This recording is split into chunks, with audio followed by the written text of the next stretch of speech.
Okay guys, I already done a video of this one, but did it with an iPhone. It was inside there in the old radio room and it did not show up very good at all. Audio was horrible. So I'm just going to throw up another little short one.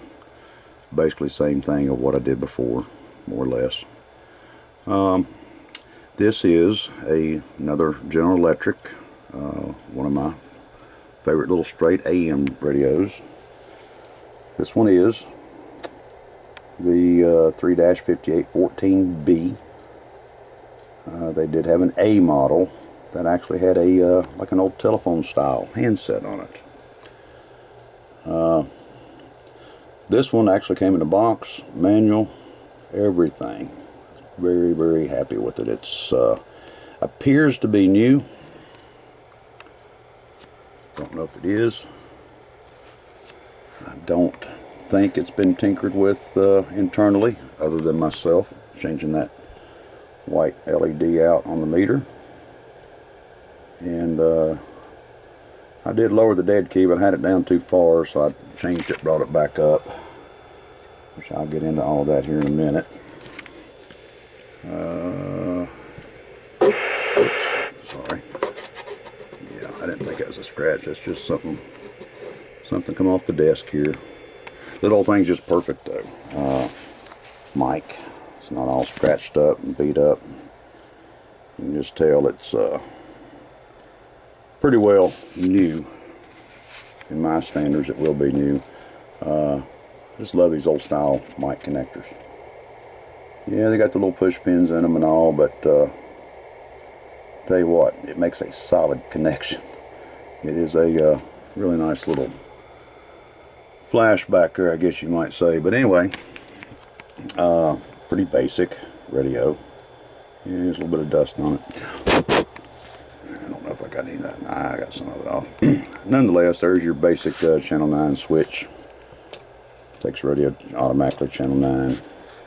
Probably could modify that for something else, maybe a channel 19 switch or something. Noise blanker, CBPA, and the meter. This one doesn't have the SWR option on it, but you can do transmit and receive, which is what it's on right now, and or you can do modulation. But if you notice the meter, you got your receive signal there at the top, transmit power in the middle, and modulation down there on the bottom. Now, whether it's completely accurate or not, I don't know. It's pretty close to the old Rat Shack back there as far as modulation goes. Pretty close. Need to have it professionally tuned. I do know that. I did crank up the modulation in it, and it according to what everybody's telling me, sounds good. With stock mic, I've not done a whole lot of variations of mic with it just yet. I got a 636 there. I want to try and probably try the old Turner Plus 3B back over there. Anyway, just a nice little radio. Very smooth, not a lot going on here locally today. A little bit of skip on 28 and Super Bowl and such. Yeah, let me take this up here too. Yeah, we'll go to channel 40. Not a lot of static on the air today. And I don't know if you can tell this or not, but noise blanker.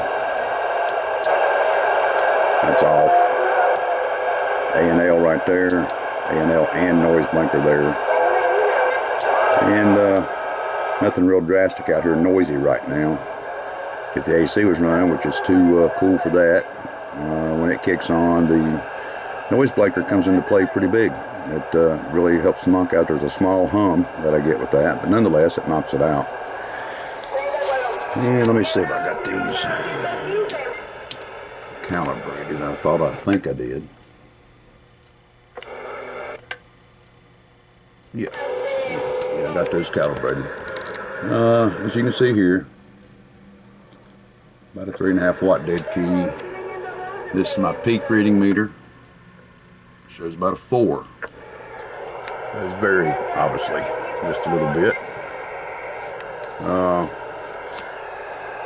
Let's see, we got it on transmit. Well, actually, you'll notice The transmit meter's about 3, which almost agrees with the realistic over there. And of course the AWI, antenna warning indicator, turn that down, sorry. And modulation light, which 1, 2, audio, 1, 2. And if you notice the meter there, if you flip it over here to modulation and receive instead of transmit and receive, you'll notice that dead key's nothing. 1, 2, audio, 1, 2, 1, 2. Just a nice little old meter. It's not a big radio by any means. It's fairly small. Actually, there's the iPhone. Gives you a size reference, give or take. And it's just about the same thickness as the iPhone. The iPhone might be a tad bit thicker. Yeah, give or take.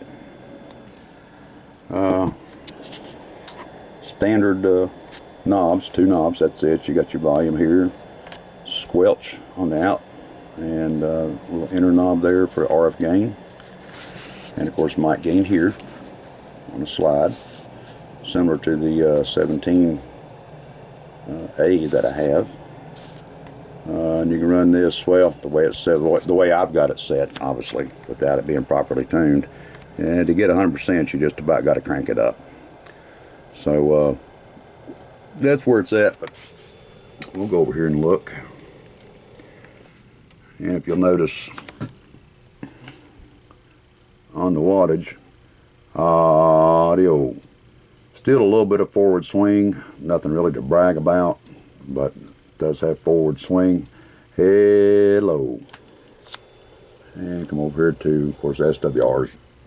Oh, I never did put that back. I want to change them both back to the meter. There we go. SWR is just flat. That's a dipole that I have that's actually tuned for upper side of CB. Hello. 1, 2, 1, 2. Audio. No, it's not slamming. Like I say, a good tune I think would help that a little bit. I didn't want to crank the modulation any higher than it already is. And let's see. Well, maybe that angle. Audio. 1, 2. 1, 2. 1, 2. 1, 2. Audio. And it's probably, it might be doing 22, 23. That's why I say somebody may have tuned this thing before, but it surely was not used very much at all. It couldn't have been. Not to have the no bracket marks either side. I've actually had it in a bracket in a pickup for about 3 weeks. But had the dead key turned down way too low and was getting a little bit of oscillation and feedback with the mic gain cranked up with just about any mic. I really do like this little old radio. I just always like that meter for some reason in them.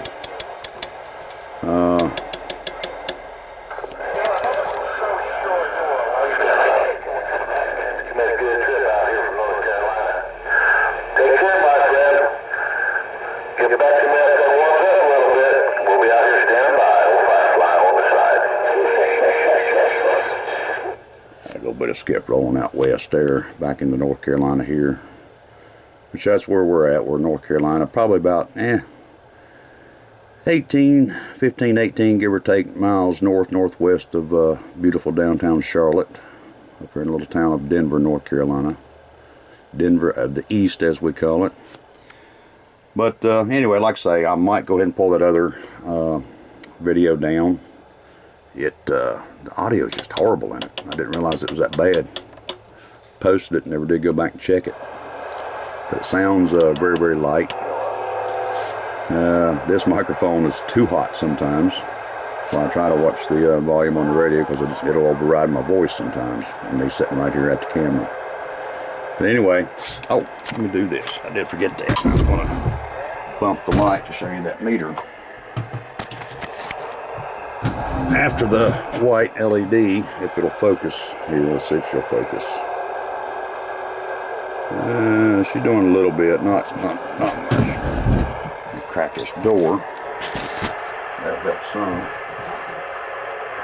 Get a little bit of background light in here.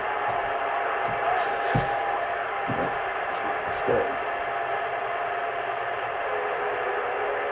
Crack it like that. See what that does. There we go. That helped a little bit, not a whole lot.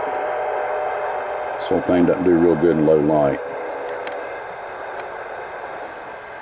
Let's see. Focus over. Focus. That part works. Yeah, you don't want to focus on it in this light.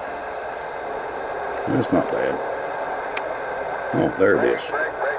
And that meter light is not that bright, as you see right there. It's something to do with the camera and the LEDs. They just don't agree sometimes.